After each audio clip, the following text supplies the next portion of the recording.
Edison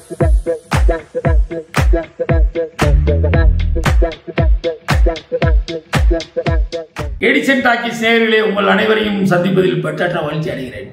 இந்த நாள் இனி நாள் இனி எல்லா நாளும் நமக்கு வசந்த நாளே. எடிசன் டாக்கீஸ் நேயர்களே, இந்த வாரம் நம்ம பார்க்க போகிற படம் பார்த்தீங்கன்னா பர்த் மார்க்.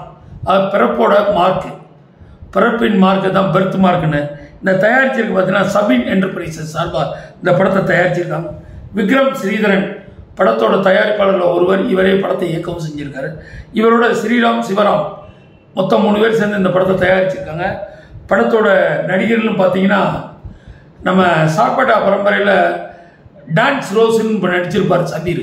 அவர் தான் இந்த படத்தோட ஹீரோ. ஹீரோயின் வந்து மிரணா, இந்திரஜித், வரலட்சுமி மற்றும் ஒரு அதாவது பேறுகாலம் பார்க்கக்கூடிய ஒரு வில்லேஜில் பேறுகாலம் பார்க்கக்கூடிய ஒரு பொற்கொடின்னு திருநங்கை இந்த படத்தில் நடிச்சிருக்காங்க. உண்மையாகவே அவங்க நடிப்பை பாராட்டியே தான் தீர வேணும். நல்ல பிரமாதமாக பண்ணியிருக்காங்க.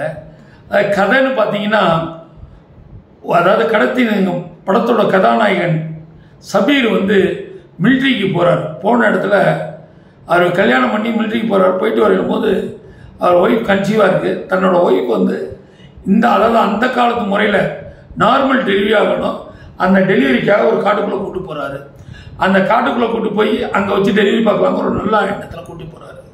ஆனால் இவர் கூட்டிகிட்டு போகிறது எதுக்கு என்னங்கிறது தான் படத்தோட கதைங்க. பர்த்மார்க் உண்மையாகவே நல்ல ஸ்க்ரீன் பிளே.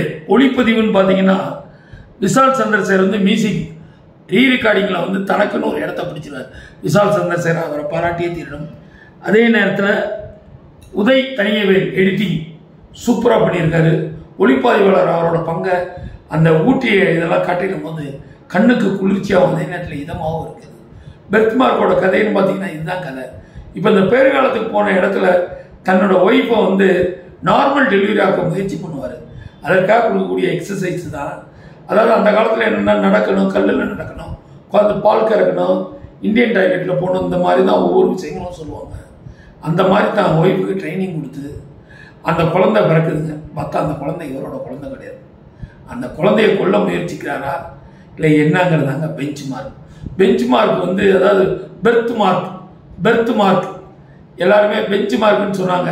பெஞ்ச் மார்க்கில் பெர்த் மார்க் பிறப்போட மார்க்குங்கிறது தான் சொல்லியிருக்காங்க. கதை சூப்பரான ஒரு மேட்ரு. ஸ்க்ரீன் பிளே எந்த இடத்துலையும் தொய்வு இல்லாமல் ஒரு தெளிவான நேரோ போயிட்டு போயிருக்கு. அதே மாதிரி ஒளிப்பதிவாளர், எடிட்டரு, மியூசிக் டைரக்டர் அத்தனை பேருமே பாராட்ட வேண்டும். ப்ரொடியூசரே தயாரிப்பாளர் இருக்கிறதுனால செலவை நல்லாவே பண்ணியிருக்காரு. கதைக்கு தேவையான இடங்களில் செலவு பண்ணியிருக்காங்க. பெர்த் மார்க் பார்க்க வேண்டிய படம். கட்டாயம் தியேட்டரில் போய் பாருங்கள், எல்லோருக்கும் பிடிக்கும். பெர்த் மார்க் பாஸ் ஆயிடுச்சு. இந்த வீடியோ உங்களுக்கு பிடிச்சிருந்தா லைக் பண்ணுங்க, கமெண்ட் பண்ணுங்க, ஷேர் பண்ணுங்க, சப்ஸ்கிரைப் பண்ணுங்க.